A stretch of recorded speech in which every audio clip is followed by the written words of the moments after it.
Thank you. Are you able to give me screen share? Yes. You got it, Glenn. All right. Okay, I think I got it. Thank you. So I just put together a couple of slides. Are folks able to see the full screen now? Yes. Okay, perfect. So a lot has happened over the past couple of weeks. So everyone, I think, is fully aware that we did have extreme weather, especially around rain, wind, cold, and concerns about, well, actual flooding throughout our county. And wanted to share a little bit of what came together just over the past couple of weeks. And all of this happened really because we have such incredible service providers in our county who were able to step up and be flexible, and we're really wanting to make sure that the clients, the folks who they see who are unsheltered every day, we're taking care of. So I don't think we thank our service providers enough. So I just want to start with thanking them for everything that they've done over the past couple of weeks. The first rainstorm that we thought was going to be really heavy was it 2 weeks ago now? We made some preparations. So we prepared outreach flyers and notices, which I know the city of Santa Barbara did as well, with information just about the upcoming expected storm and the warming centers that were available. And so that was distributed county-wide. And so outreach workers went out to riverbeds and creeks and other areas of concern and made sure that information was communicated to the folks who are residing there. This week, in the last week, we had the much bigger storm and did kind of the same thing. So we had flyers go out and posted, laminated so that they would resist the rain. And that was again done countywide. And this time we also realized, just with the storm severity that was coming, we needed 24/7 shelters so that folks had that overnight shelter through the Freedom Warming Centers, the 6 p.m. to 6 a.m. But we needed spaces for people to stay out of the rain, out of the elements during the day, and also incentivize folks coming inside so that they weren't in danger of the floods, especially if their encampments were in creeks and riverbeds. So we're able to work with the different agencies and jurisdictions. Freedom Warming Center was able to open 24/7 beginning noon last Friday through Tuesday at 6 a.m. of this week. Which was a huge lift. Good Samaritan Shelter is the contracted partner that leads the Freedom Warming Centers. So they were able to secure the sites. And we were able to send out that notification to partners really as soon as we knew the sites were secured. And we were able during the day to support through county staff. So Good Samaritan Shelter and Freedom Warming Centers had a lead staff on during the day. And depending on the site, it was 3 to 4 county staff were there from 6 a.m. to 6 p.m. each day. And we were able to provide those meals. So the Freedom Warming Centers typically does the evening meal or dinner, a light breakfast, and sometimes a bag lunch as well. So we were able to provide meals, breakfast, lunch, and dinner, all of the supplies that were needed to keep it running throughout the day. And each day between the 4 countywide sites, between Carpinteria, Santa Barbara, Lompoc, and Santa Maria, we saw between 100 and 150 people, which is 100 and 150 people who would have been outside during those rains. So just that makes me very proud of what we were able to accomplish as a region, that those folks were safe. They were given that space to just rest, to have a meal and make connection with service providers. And even the folks who weren't necessarily staffing those warming centers, like public health nurses and behavioral wellness outreach folks, they stopped by on a holiday weekend in the rainstorms just to check on their clients and made connections with the folks who weren't already connected. And the outreach providers, especially like CityNet and the Good Sam outreach teams, they transported clients from the riverbeds, from the creeks to these sites. So it's really thanks to them, making that time, flexing their schedules, again, on a holiday weekend, Friday, Saturday, Sunday, to transport their clients from those areas into shelter. We took other precautions, like the sheriff's office did flyovers both weeks of the Santa Maria and Lompoc riverbed areas just to warn folks. And looking at the Ed Hatton next door comments, the neighbors were like, we get it, we know, we heard. So we know that it was very loud and very clear for everybody who was in the area that there were concerns about floods. Something that we have learned from this was really that we need to be more prepared for future extreme weather events, not just rain and flood, but every year we have the same conversations about excessive heat. That is an extreme weather event as well. So as the climate continues to change, we need to be more prepared for these sites. So we in this response developed a draft. What you're seeing is one of 6 pages of a draft kind of protocol or template for what we need to do to prepare for future events like this. Everything from securing the shelter sites and making sure that that is communicated to our jurisdictional partners, and making sure that's communicated to any other key stakeholders, making sure that we have the right supplies, the transportation, all of that. So we are going to be connecting with our jurisdictional partners probably mid-February to start planning for future activations.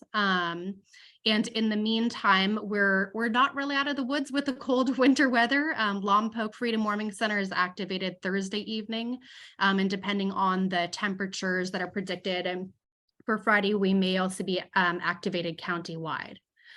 So that's just a little bit about kind of what we experienced over the past couple of weeks. So I'll stop sharing, and I think the city is going to share a little bit from their perspective as well. So I'll leave it maybe to the end for questions. Yeah, I think that'd be good. If Barbara, you want to go ahead and give your update now, and then afterwards we can kind of have that discussion, or if people have questions specifically to city and county. Yeah, in preparation for the first round of storms, we had really great coordination among PD, our Creeks Division, as well as Liz Stotts and myself in terms of homelessness coordination and collaboration overall. CityNet, absolutely incredible in terms of getting the word out. We identified 22 different creek beds for us to put on our radar in terms of those emergency notices, to make sure that we were addressing public safety. There was very few individuals encountered along those creek beds because there has been so much work on outreach in those areas, but we were able to get those folks into shelter, as well as kind of keep those areas in mind for the second round of storms, which we were also able to prioritize and make sure, again, folks weren't re-entering those locations knowing that they were going to be a threat to public safety. And I will say just the communication with the county in general was amazing to experience. The information that we were getting, what was available to us, the last minute planning, even looking at the first round of storms and having folks at First Presbyterian as a warming center location in Santa Barbara, and then making the Veterans Memorial Building available for that temporary day center location. I know a lot was kind of taken on and tackled by CityNet and Good Samaritan in terms of transportation, supporting folks, staffing that facility. And I think there was an opportunity too to case manage and connect with some new faces. So I know there was a CityNet team meeting with an individual there when I was leaving to tour the facility, and just again, hands-on in terms of, was it flooded? Was there access? Did we have any sewage issues? And so we were communicating very frequently and late into the night and the early morning to make that happen. And then just the resourcefulness, and I would say the opportunity that presented itself with Good Samaritan and the 12 East Carrillo location. So that building owned by a philanthropic family. The second floor, is being utilized for Good Samaritan administrative offices, but that first floor was open and available. So the city was in discussion about utilizing that location as we've been prioritizing the opportunity to have a daytime navigation center downtown or close to the downtown corridor.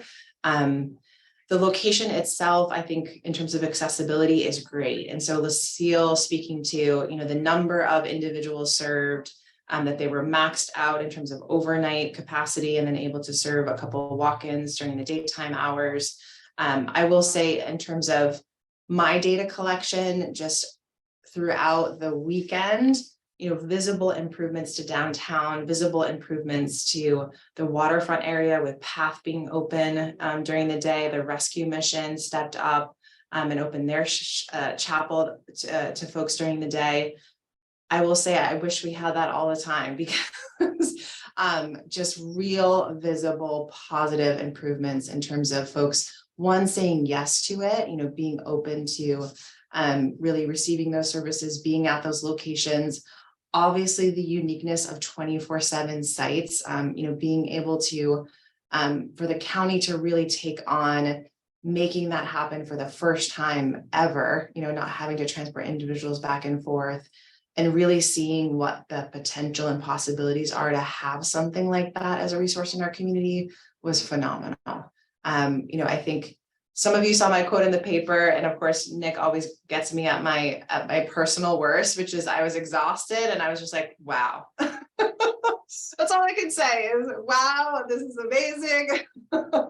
We're so lucky, but that's really what it is. And it was not, it was not just due to any one organization or any one service provider. It was everyone working together, and that we've worked together for the last several years. I mean, I would say not just for on a house, but for us in this work every day, that's a dream come true to make something like that happen and see it come to fruition and people utilizing it and embracing it. So just a win-win overall. And then of course, to have Lucille in terms of her planning, detail orientedness, her process orientedness, being able to capture that into an emergency response plan is even cooler. So we're very lucky. And even this week, and I just want to shout out to our environmental services team and PD, we have a string of sunshine. And so we were able to move a couple of folks out of areas that are just not safe for them to be, like the underpasses. So, we're transitioning folks still, but we've again been able to address some situations that kind of grew over the last couple of weeks, but we were able to get people out of harm's way and make sure that those throughways are passable. So all good in terms of outcomes. But of course, there's some gaps that we noted. And I think being able to get the word out in a way that is a little bit more tangible. So we talked today with Lucille about having the placards that we have, like with the neighborhood navigation centers, with warming center information. We also just talked about transportation in general. And so I know Liz and Brad have been talking about just transportation possibilities during emergency response situations. And so I think we're hopefully going to be able to cover our bases there a little bit more.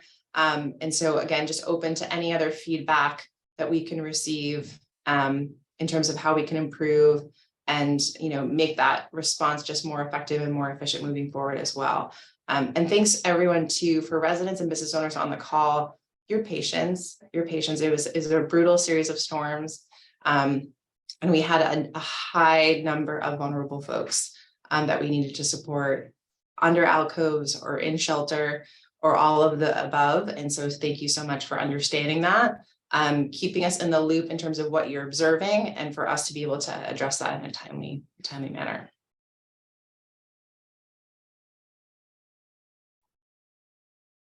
Thank you for that update, Barbara. And then I don't know if anyone, we can open it up now for just general discussion or questions. You can go ahead and raise your hand, jump in the chat, or just unmute yourself if there's anything that you'd like to say.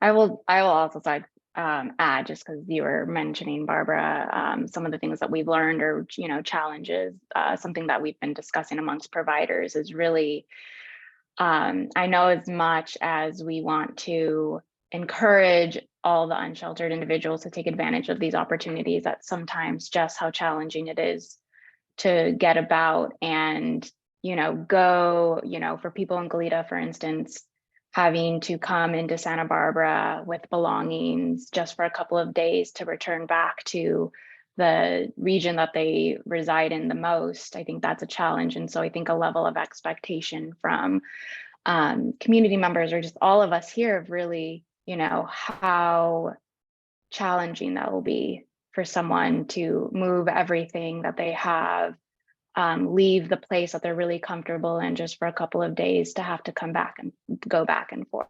So I think that's also something for us to just always keep in mind as we plan for future, that, it is going to be really challenging for some folks. Emily, I saw your hand up for a second. Oh, yeah. Hey guys, it's Emily from CityNet. I just wanted to also acknowledge all the service providers. Again, I think that the collaboration and coming together in time of emergency really allowed us to work as a team. I know, and I also want to thank our Good Samaritan partners. I mean, they did a phenomenal job staffing 2 huge projects, and I know a lot of them were working over 7 days a week. And so having the CityNet and Good Samaritan team and Path and even, city workers coming in to help serve meals in the morning, just, I'm getting text messages from all of the partnering agencies in the community, and it was a beautiful thing to witness. Unfortunately, I wasn't able to be there, but I still felt part of the solution, and I think it's because of these meetings and the communication that's being sparked in these meetings have also been a contributing factor. So just shout out to everyone. It was really beautiful. And I've also heard the cleanup efforts after the fact, and that some of our clients are still suffering and dealing with cleaning their encampments and finding higher ground and finding respite. I was on a call this morning with the surf team for the county, and I know a lot of our city workers first got in touch with new clients at the warming centers during these extreme weather days, and were able to access Path shelter beds because the weather center and the day center was open. And so, yeah, more opportunities for everyone, and just good job, everyone.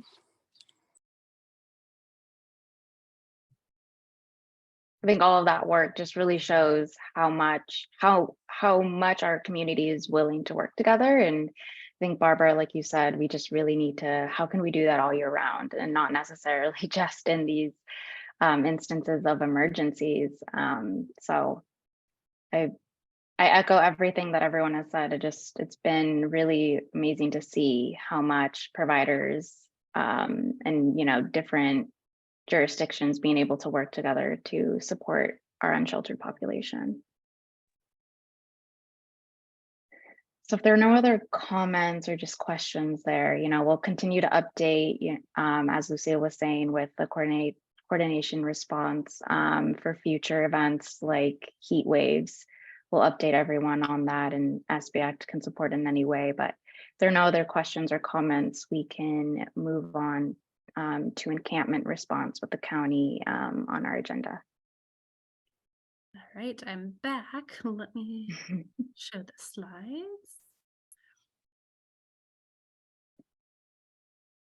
Okay, can you see the full screen? Yeah. Perfect, thank you. So I wanted to start out with just an update that our region committed to at the start of last year. HUD, the U.S. Department of Housing and Urban Development, started a new initiative called House America. And last year, or at the end of 2021, they asked cities and counties and regions across the country to set goals for themselves and set ambitious goals for themselves and to report back. So throughout the year, we met with jurisdictions from around the country on a pretty regular basis and talked about any challenges, but also shared our successes. So our goals were set by the Elected Leaders Forum. So for folks who aren't familiar, every other month, elected leaders from jurisdictions around the county get together and talk about homelessness or learn about homelessness so they can kind of report back to their colleagues, and staff will typically attend as well. So we reviewed kind of our data and what our norms were, or what our norms had been over the past couple of years in late 2021. And the body decided to set a rehousing goal of 1,000 people rehoused in 2022.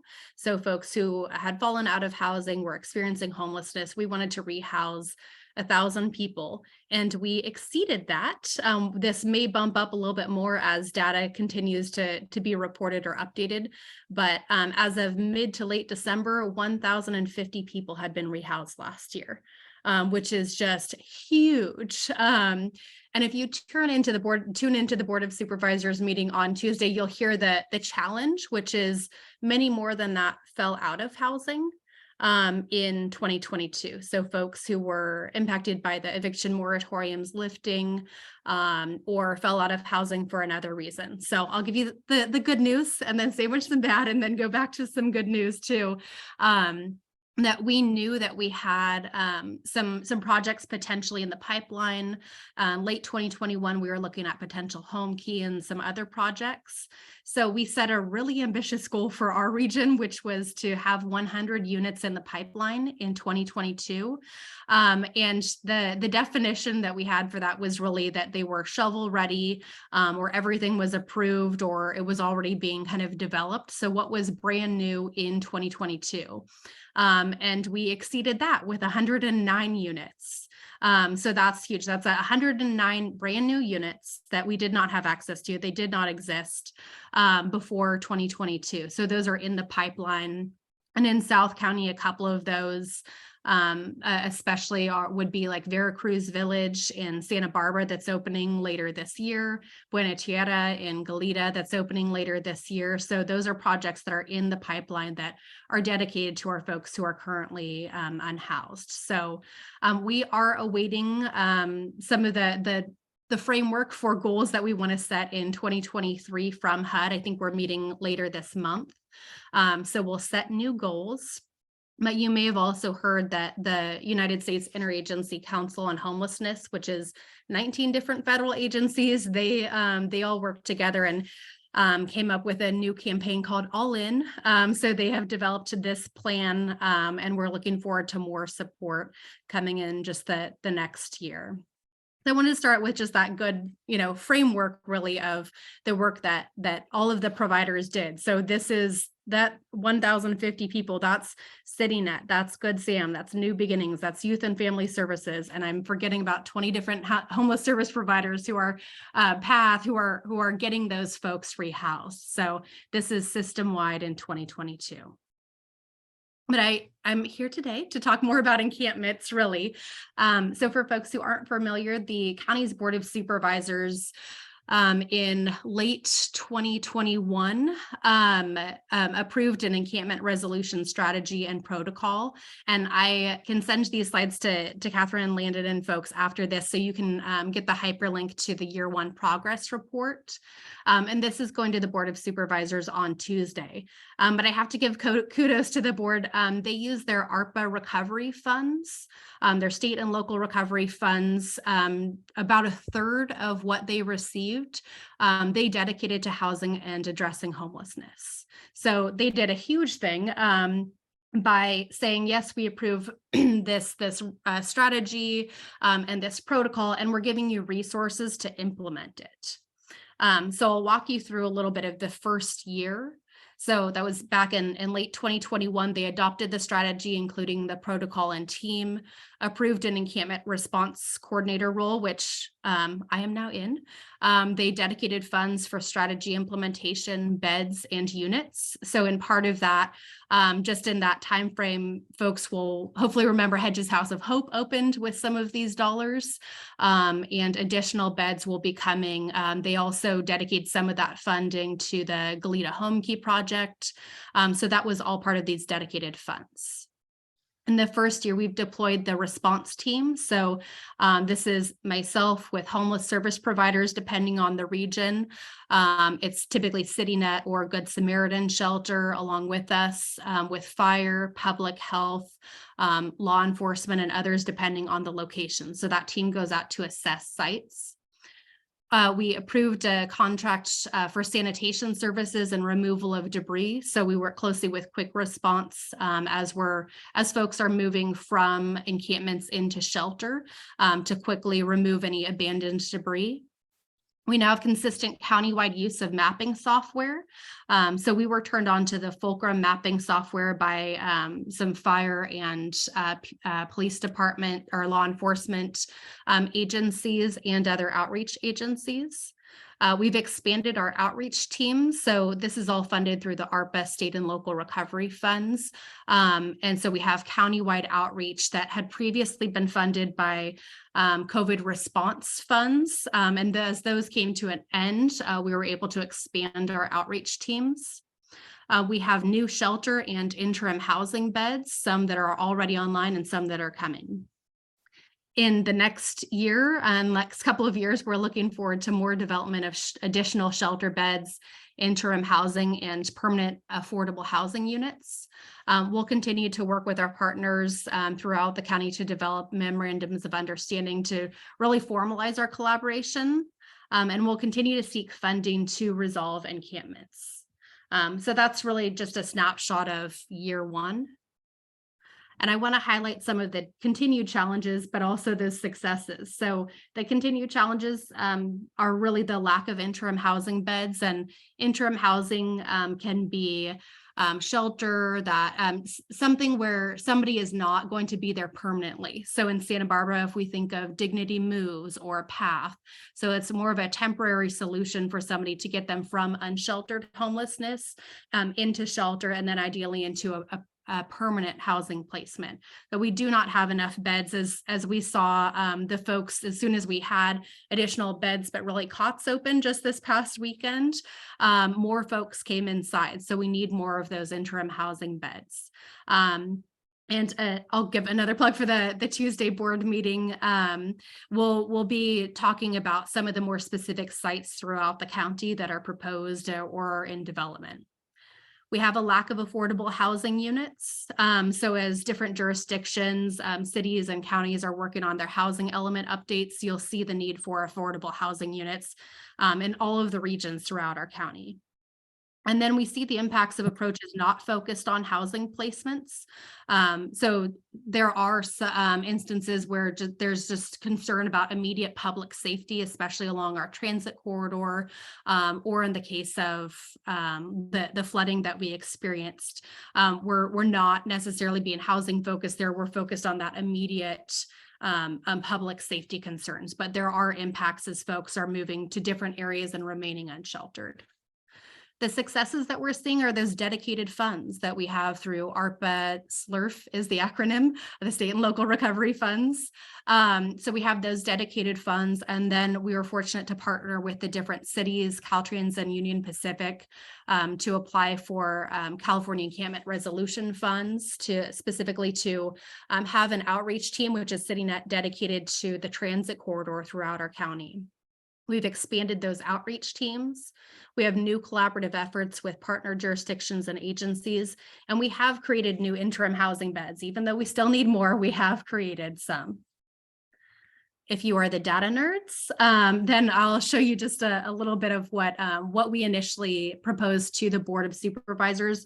Our initial proposal was to assess 20 encampments in the first year. We actually assessed 380 encampments. And one of the notes that we have for the board next week is that this was what we proposed, and knowing that we would come back and reevaluate after we had a year of implementation. So we've realized we can do much more in a year than assessing encampments. And part of that was also differentiating between what we kind of understand as clusters of encampments as opposed to single encampments. So we realize now with that 20, maybe we were thinking there would be 20 clusters of encampments as opposed to 20 individual encampments. But in that first year of implementation, countywide, there were 961 encampments that were noted on our mapping software. So there's a lot of encampments throughout our county. We looked at the number of encampments resolved, and we noted all of the encampments that were resolved, whether it was through county efforts or other efforts. We do track any encampments that were once an active encampment and are no longer. We looked at the number of persons identified in assessed encampments. We anticipated 50 people out of the 20 encampments, and out of the 380, as some of the encampments were duplicates. So a person would move from one encampment to another, or they had 3 encampments. We did identify 231 people. And in the resolved encampments, we found 112 people. More data. So I won't spend too much time on this, except to note that some of our goals were really how many folks can we, or what percentage can we move into shelter? Can we move into housing? What percentage of encampments will not be reestablished at the 3, 6, and 12-month mark? And then we want to look at the calls for service, specifically to fire and law enforcement. And this is county specific again, but we did see that reduction. And this is just my favorite slide that I always include in everything. Really, if you've got an elevator speech to make, how do we end homelessness, shelter, services, and housing, and how can we support our system of care now? We need more rental units, more sites for development, and we need to support our service provider workforce. So I will stop sharing. And I think, again, that the city is going next, but happy to answer any questions after that or now. I have a quick question. This is incredible data. I'm wondering if you have it, if it's possible to see the data broken down by a regional basis. Yeah, typically we'll zoom in. So I'm happy to spend some time on Fulcrum with y'all and kind of play around with the specific regions. I think you saw in one of those slides that I've just kind of did screenshots of some of the maps in key regions, South, Mid, and North County, but happy to zoom in and play around with that data. And then, Lucille, can you, the encampment response, it's specifically to the 101 corridor and railroad tracks, correct? Or are you also working within certain regions? Yeah, so the city. Good question. So that report is really county-wide. So that includes the areas that are unincorporated. So that's where we can send like our public health and our fire, as opposed to jurisdictional specific. So I know that the city of Santa Barbara has additional detailed data through Salesforce and through their contracts. I think the city of Goleta does as well. So what I presented is really what the teams that are contracted with the county have provided through Fulcrum and through HMIS and the Homeless Management Information System and the Coordinated Entry System. So if we're zooming into, like, say, the city of Santa Barbara, you'll see most of the encampments are along the transit corridor, because that's where the CityNet team is working on behalf of the county. But I think throughout Goleta, which the city of Goleta is using Fulcrum, so they're on our account as well. But you'll see in the city Salesforce, they probably have more detail in other areas, especially outside of the transit corridor. Great, thank you for all of that. Any other questions or last minute comments for Lucille? And as she heads into the second year of the encampment response too, we'll be updating everyone on those continued efforts as well. But all right, well, thank you, Lucille. Appreciate that. And now looking more specifically into the city of Santa Barbara and the number of encampments that we've seen over the last quarter, I want to pass it to Joel for him to give us that update on what we're seeing on a city level. Hello, everyone. Let me share my screen here.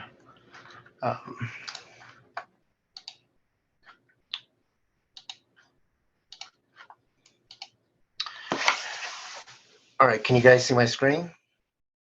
Yep. Yes, okay, perfect. So we'll start with the previous fiscal year. That's July to July. So on our system, we received 387 reports. Out of those 387 reports, all were processed and closed. 148 of those were encampments. Out of those 148, 93 had CityNet go and do outreach. And the reason for that number, we have to go out there and assess whether it's an encampment or just, if it fits the elements of an encampment. And out of those, 93 were encampments, and CityNet did do outreach. Of those 387, 35 were uninhabited. And the other things that came into our system is also trash and litter, abandoned shopping carts. And let's see, this is the tonnage of all the cleanups from the previous fiscal year, 121.6. And let's do the previous quarter. 1 second, let it load. So that's October to the end of the year. We had 179 come in. Of those, 152 have been processed all the way through. 99 of those were inhabited encampments. Reports that came in, 67 were CityNet went out and did their outreach. Again, the reason for that number difference is we have to go out there and assess whether it fits our municipal code of an encampment. And the reason the number from the quarter and the previous fiscal year is it's much higher is last year we did have 2 new code enforcement, me and Dwight come in. So that's why it's higher this quarter and comparisons to the previous fiscal year. Any questions?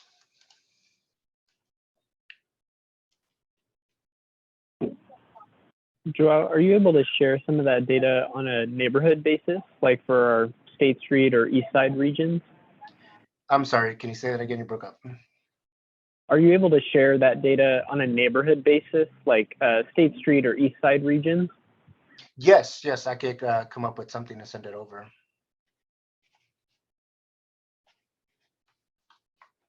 Yeah, that would be helpful. Thank you. And then we can help share that between our different regions, East Side, State Street, and Waterfront.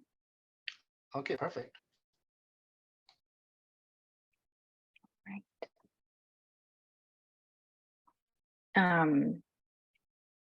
No other questions there, then I can now share my screen and kind of as we're discussing encampment response, county and citywide, kind of how that ties back to some of the work that SB Act is doing in our regional action plans as well.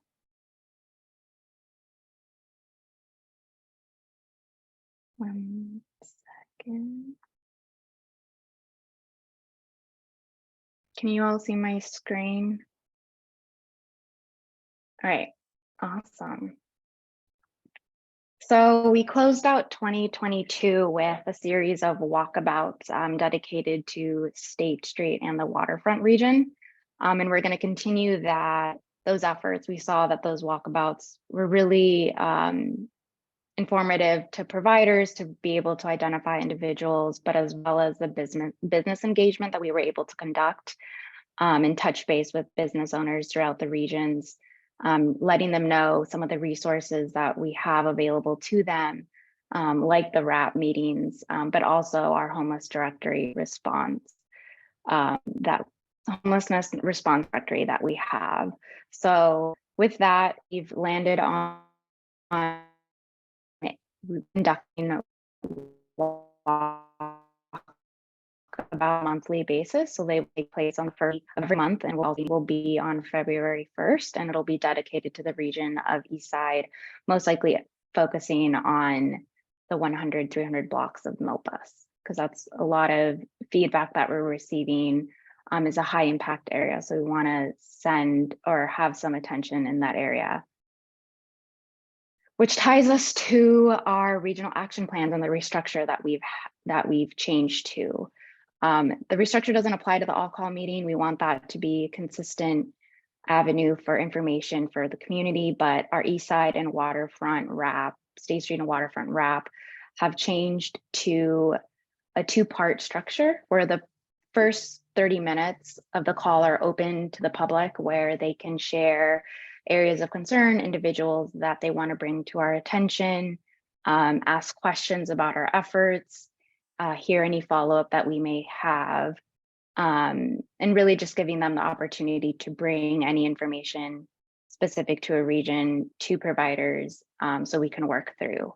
The second portion of the meeting is a closed session for providers only, to be able to discuss really what we're learning on the walkabouts, but then also what we're hearing on the first portion of the call from community members. And it's a closed session because of privacy, for us to be able to discuss client needs specifically amongst providers.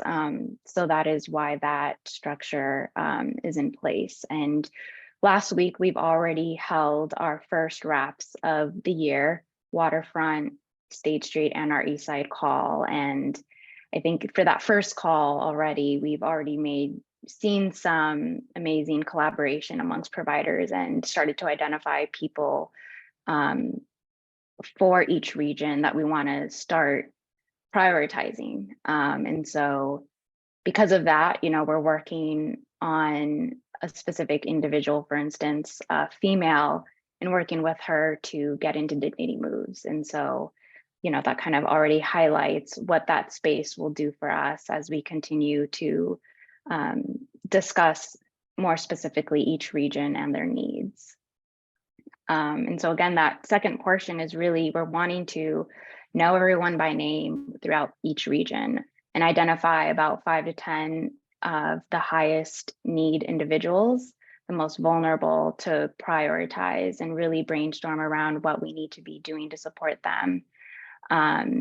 Making sure that regions are covered on a regular and consistent basis.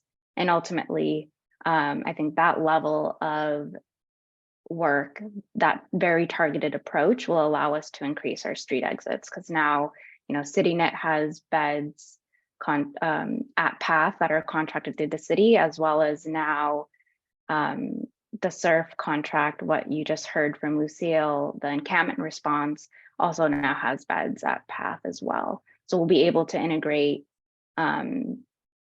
those beds and that discussion in those RAP meetings amongst providers of how we can utilize those beds and prioritize individuals as well. Which leads to every year or this year, we have the goal of 100 street exits. And we have, as of right now, surpassed that with 103. Similar to what Lucille had mentioned, we're still receiving certain data from providers, so that number can also increase. But as of right now, we have exited 103 individuals. 8 of those individuals were permanently housed, and so they were housed immediately from the street into permanent housing situation. So unlike other housing, as you heard, we've housed over 1,000 individuals in our system of care. Those individuals may have once been unsheltered and then transitioned into an interim housing project for temporary shelter while they waited for a housing opportunity. So this past quarter, we were able to support 15 street exits. I also want to just highlight, as we're having discussions around a neighborhood navigation center or a daytime navigation center, how the current NNCs really play a part in those street exits. So you can see on a kind of consistent basis, we're able to support outreach providers and the various teams in engaging individuals. And they didn't necessarily, let's say, meet those individuals that they're sheltering at the NNCs, but rather the NNCs serve as a space for them to continue engagement, to meet with clients, having that steady and consistent place for individuals to meet. So that was really, I think it's really important that as we're continuing these discussions, that the model of a neighborhood navigation center really has proven to work. And so kind of transitioning into that long-term sustainable model where we have a brick and mortar, I think will only really make a tremendous impact throughout our community. Feel free to stop me if you have any questions as well. And then I also just wanted to update everyone on our working groups that have now officially been merged with the County of Santa Barbara and the Continuum of Care. The first ones of the year will be taking place in a couple of weeks on February 15th. They will all be taking place on one day with the times there. So you can contact me if you're interested in joining, but our current email list that we have is still, I will be sending out notifications to everyone that was already currently participating in our previous working groups. But as we've merged, I will be sending out those calendar invites as well.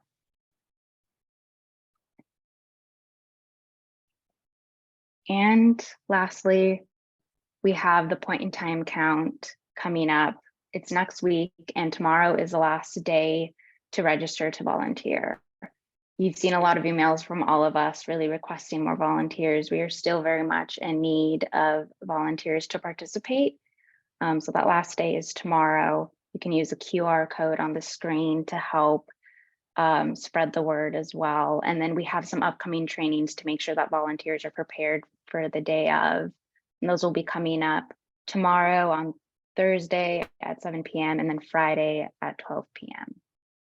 And you can always feel free to reach out to myself if you have any questions there.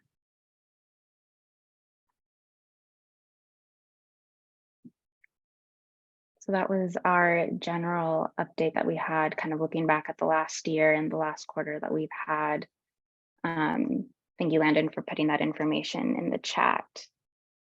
I don't know if there's any questions regarding some of that work or just any, we have a few minutes left. We can have any other general conversation that you all like to have.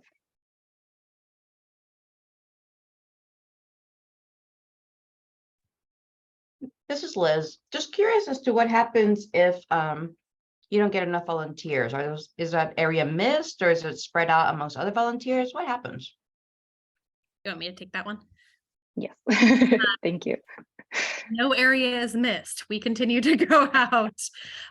So like last year and this year again, we'll be asking all of the homeless service providers to go out. And what we do is we compare the point in time count mapping as we're getting the submissions live. We're comparing it to our fulcrum mapping. So we can say like, hey, can you go a little bit to your left, or like down that other street, you missed that area. We know that there are people there. So we just keep going. And one of the things that we try to tell volunteers is that if you found no one in your area, that's just as important as finding 15 people in your assigned area. So we know where people are and where they are not. So there are some folks like who are just kind of driving around the foothills because that's the census tract that they got. But we just keep sending teams out until we have had complete geographic coverage. So it ends up being like, I think each year I've done the youth point in time count because we didn't have enough volunteers. So we really do rely on everybody to sign up and help us to make sure that we have that full coverage. Right now in the city of Santa Barbara, the region with the lowest proportion of volunteers is west of State Street. So anywhere in the west side, the Mesa, San Martin, So if you haven't signed up yet, we'd love for you to join us in that region if you can. But of course, we'll take volunteers anywhere. Hey, Landon, I haven't been able to update my registration, but me and my team are going to take the west part of State Street. That's So great. I don't know who to tell that to. Thanks, Liz. You can tell it to Eric. Okay, Eric, just you've been told. Got it. So to your question, Liz, we're going to have you just running around town, hitting all the spots that aren't covered, okay?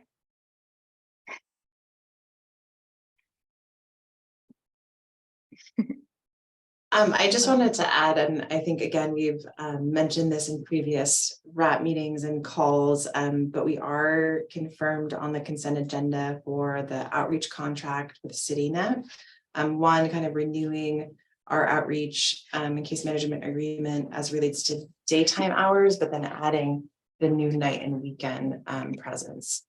So just really excited, honestly, to have this level of presence on the weekends, especially when we know that there's a number of folks that are kind of untouched throughout the week, that frequent downtown and the waterfront during the weekends, as well as having, you know, some more coordination and partnership with the police department, which should not be responding to some of the calls that they are responding to, and that CityNet can really be that first engagement and that first interaction with folks. So it is on consent. So far, I haven't received any potential that it could be pulled, but it is just being uploaded this afternoon. And I know some of our council members and mayor are at a conference this week as well. So I will let you know. I'm also going to send it out. Liz and I will share it with our key partners to let them know. We do have support. Actually, this is one of our kind of strategic priorities that Liz and I have been working on, but you never know. So I've asked SBAC to kind of represent the collaboration, speak to CityNet, speak to this, you know, being a priority, both from our regional action plans, as well as our business owner and residents in terms of how they can engage folks that need our support, that are unhoused in this region. And really, you know, the first time ever having this level of coverage and what we're going to learn from it. So everything from de-escalation to a rapid response team, to just, again, being able to touch base with folks that we engage during the day. But again, you know, having those other touch points on the nights and weekends, and for our city and our visitors to see that presence throughout the weekend and really know that CityNet is there and able to support. So thank you. Thank you, one, for your advocacy, for sharing with us that, you know, it is an ongoing need, and two, that Liz and the team, you know, were able to step in to address this, and that we have the support we do with our elected leadership to make this happen, and the resources available to this point. So next Tuesday on consent. So at the top of the meeting agenda, if you want to tune in and listen in, and I'll share those details with folks as well. And Brad, I'll be reaching out to you and your team to start talking about implementation.